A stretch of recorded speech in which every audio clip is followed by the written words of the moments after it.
Semana de inflación en México, políticas monetarias alrededor del mundo, Estados Unidos, China y Europa con datos macroeconómicos que mueven los mercados. Así es la primera semana en el Club de las Finanzas, primera semana de junio. Ángel. Félix, ¿qué tal? Bienvenido. Segunda, más o menos. Bueno, primera, segunda, pero a ver, empecemos con las buenas noticias de México porque confirma la tendencia bajista la inflación en México, ya se ubica en 5.84%, todavía lejos del objetivo del 3% del Banco de México, mi querido Ángel, pero la pregunta aquí es, ¿qué tan real es llegar, mantenerse en un 3%? Porque al final del día es una meta. Claro. ¿Ok? Entonces hicimos un pequeño análisis de qué ha pasado con la inflación a través del tiempo y hay datos muy interesantes. Para que te des una idea, los 5 años anteriores a la pandemia, estoy hablando de 2015 a 2019, el promedio de la inflación fue de 4.02%, o sea, básicamente un 1% por encima de la meta de Banxico. Ahorita estamos en 5.84%. Correcto. Un pico en 2017 con 6.04%, ciertos movimientos políticos en Estados Unidos, también en México, que hicieron que se elevara esto, ¿no? 10 años antes, o sea, le sumamos 5 años más, y 2009 a 2019 el promedio fue 4.08%, es decir, muy parecido al 4.02% de los 5 años. Le sumamos 10 años más, es decir, los primeros 20 años del milenio. Aquí sí agarré de 2002 a 2022 y vas a decir, oye, ¿por qué metiste un año que estuvo dentro de la pandemia? Pero bueno, no le fue tan mal, fue 3.63% el 2020 de inflación, perdón, no de 2002 a 2022, de 2000 a 2020, y el promedio, ¿qué crees que fue? Del 4.17%, ¿no? Entonces, básicamente estamos viendo que en un nivel de 5 años fue 4.02, en uno de 10 años fue 4.08 y en uno de 20 años fue 4.17% y estamos en 5.84. Entonces, no vamos tan mal, son buenas noticias y súmale que Banxico pronostica terminar este año con 5.02 y que el año que entra va a estar a 4.07%, que ya no suena promedio, y el promedio de estos 2 años es 4.55%.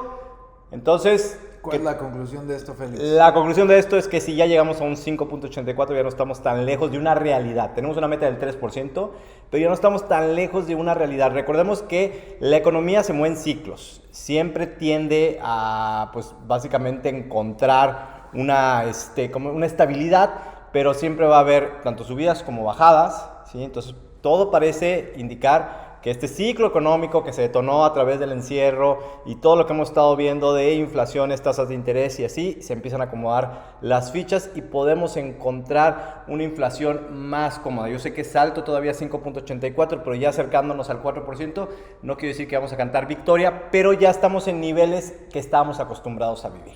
Lo que yo más me llevo de esto es, la meta es 3%, pero prácticamente siempre estamos en el 4%. Ajá, básicamente, ¿no? O sea, bueno, desde hace 20 años. Porque si agarrábamos antes de 2000, es decir, el final del milenio, ahí sí traíamos datos muy atípicos que estaban arrastrando desde el error de diciembre, ¿no? O sea, traíamos 16 y cacho por ciento de inflación. Desde los 80. Bueno, sí, también, ¿no? Entonces, pues básicamente, hablando de ciclos económicos, en este ciclo del los primeros 20 años del milenio, por así decirlo, pues todo estuvo alrededor del 4%. Vimos el tema de la pandemia que nos llevó hasta un 8%, más arriba de un 8%, pero ya estamos regresando, ¿no? Entonces, muy buenos datos de la inflación, se confirma una tendencia bajista, esperemos así se mantenga, traemos una tasa real positiva considerable, ¿no? 5.84 contra 11.25% de tasa de interés. Casi 6. Casi 6%. ¿Qué quiere decir esto? Hoy en día, si tú inviertes en México, en deuda del gobierno, te cuesta 5.84% más caro vivir que el año pasado, pero el Banco de México te está pagando 11.25%, ¿no? Una diferencia considerable de los pocos países alrededor del mundo que tiene esto. Y pues bueno, esto es básicamente una noticia muy importante. ¿Qué traes para comentarnos hoy, Ángel? Pues buenas noticias locales, Félix, a la que le sumaría el superpeso. Aquí lo podemos ver, ¿qué creen? Bajando todavía más. Hoy lo tenemos 17.26. 17.26, niveles no vistos, ya no desde el 2017, que es lo que comentábamos antes, sino desde el 2016. Una locura, una verdadera locura. Pero Creo, bueno. parece que está buscando un nuevo piso y lo seguimos diciendo, y superpeso cada semana. Pero bueno. Aunque ya parece costumbre que demos buenas noticias locales y no tan buenas internacionales, hablemos de la expectativa que hay alrededor de la política monetaria de la Fed, que se dará a conocer la semana que entra, ¿sí?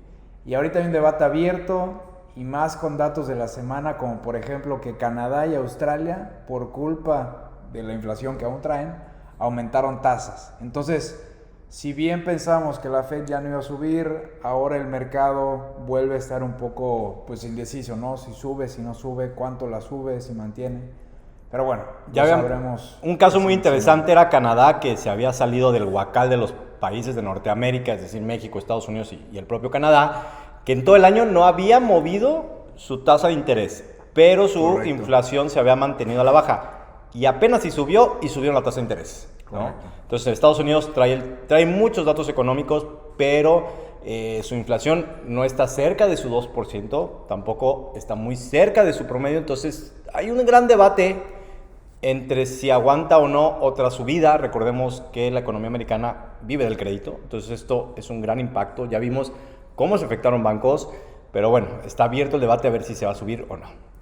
Pero ojo con esto, Félix, porque la zona euro no la libró y entró además a zona de recesión técnica. ¿Qué es esto de zona de recesión técnica? El PIB en su primer trimestre marcó un retroceso del 0.1%. Entonces, en el momento en el que el PIB de un trimestre es negativo, ya estás en una recesión técnica. Técnica decimos porque... Dos trimestres, perdón. Ajá. No es una recesión aún, es técnica. Podría después recuperarse, pero ya estamos en esa entrada A. Y es el mismo nivel que en el último trimestre. Ya se acumula un semestre. Perdóname, en retroceso. ¿Me perdonas? Está usted excusado. En retroceso, ¿no? Entonces, bueno, muchas noticias, muchos detalles. Recordemos que la economía es un reloj con muchos engranes. Mueves algo acá y afecta allá. Entonces, pues está por verse todo este tema de las tasas y la inflación. Oye, pero súmale que Estados Unidos reportó déficit comercial, ¿sí? El gigante asiático, en consecuencia, también reportó una contracción fuerte del 7.5% de sus exportaciones, ¿sí? Esto es sinónimo del déficit que trae Estados Unidos, su principal cliente, pero también alrededor del mundo, ¿sí? Ya vimos que Europa reporta también una contracción y la producción alemana también cae 0.3%. Entonces, como decías, o sea, ya parece costumbre que estamos dando muy buenas noticias en México siempre, pero alrededor del mundo hay todavía muchas cosas que no están saliendo como lo quisieran o como estaba planeado, tal vez, ¿no? Entonces, oye, Ángel, y ya para entrarle al chismecito, que bueno, todavía está el chisme de las criptomonedas, pero no nos encantan, entonces, bueno, no nos vamos a meter tanto en este tema. Si usted apuesta en criptomonedas, qué bueno, ¿no? Pero bueno, no voy a decir invierte. Si usted apuesta en criptomonedas, esperamos que gane, ¿no? Que la haya apostado bien. Pero bueno, ¿qué onda con Apple? Básicamente dejó con los ojos cruzados, dejó con los ojos viscos a los Apple lovers y a sus accionistas o inversionistas con la presentación de sus nuevos lentes de realidad aumentada, ¿no? Yo la verdad no me lo esperaba, Félix. Sabía del WWDC, me llegó el correo y todo, y lo estaba viendo y demás, de repente aquí y allá. Y de repente dicen, no, y realidad virtual. Yo pensé que iban a decir algo de inteligencia artificial. Ya ves que ahorita todo es inteligencia artificial. Claro. Sacan sus lentes de realidad virtual y al final el precio. ¿Cuánto cuestan, Félix? Pues están cerca de los $7,000. No, perdón, 3,800, 70,000 pesos. Casi 70,000 pesos, hice la conversión. 70,000 pesos por unos visores de realidad virtual. Prácticamente va a ser una computadora. Ajá, o sea, vas a poder manejar lo que manejas en tu iPad, en tu computadora Apple, ¿no? Desde unos lentes vas a poder interactuar de manera diferente. En el comercial está muy interesante. Se generó mucha expectativa. Recordemos, Apple en marketing lo ha sabido hacer muy bien, en ventas lo ha sabido hacer muy bien. No fue el primer smartphone, pero la rompió con iPhone. Bueno, antes tampoco, no tuvo el primer dispositivo de música, ¿cómo se llama? De reproducción. De reproducción, pero con iPod la rompió, ¿no? Después con la iPad, tampoco fue la primer tablet, pero la rompió con iPad. Con Apple Watch tampoco fue el primer smartwatch y la rompió. Y ahorita con los lentes no son los primeros. Está Oculus. Ajá, que es de Meta, ¿sí? No son los primeros. Facebook.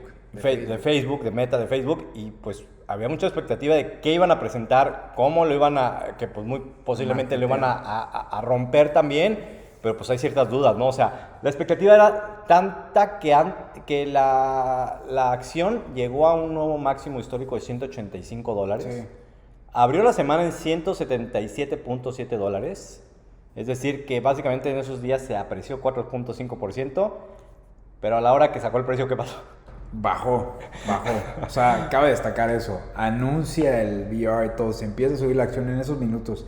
Cuando anuncian el precio, la acción se fue para abajo. O sea, el mercado dice, a ver, pues está muy padre y todo, pero $3,500, ¿qué tanto se va a vender? En el video la gente se ríe cuando ve el precio, sí. ¿no? Entonces, incluso los Apple lovers, que son los sí, que pagan $2,000 por un iPhone. Exactamente, ¿no? Que dijeron, ay, caray, $1,000 más, ¿no? 1,500 $1,500 más por unos lentes. Te voy a dar mi opinión personal.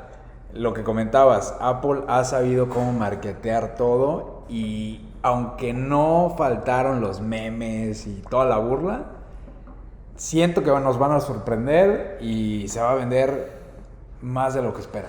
Sí, pero bueno, marcadísima la hora en que anuncian el precio, la acción cayó hasta $178, o sea, casi borró la ganancia que tenía de los $177.7, ¿no? O sea, básicamente se emparejó. Entonces, pues así son las inversiones, es el mercado de valores.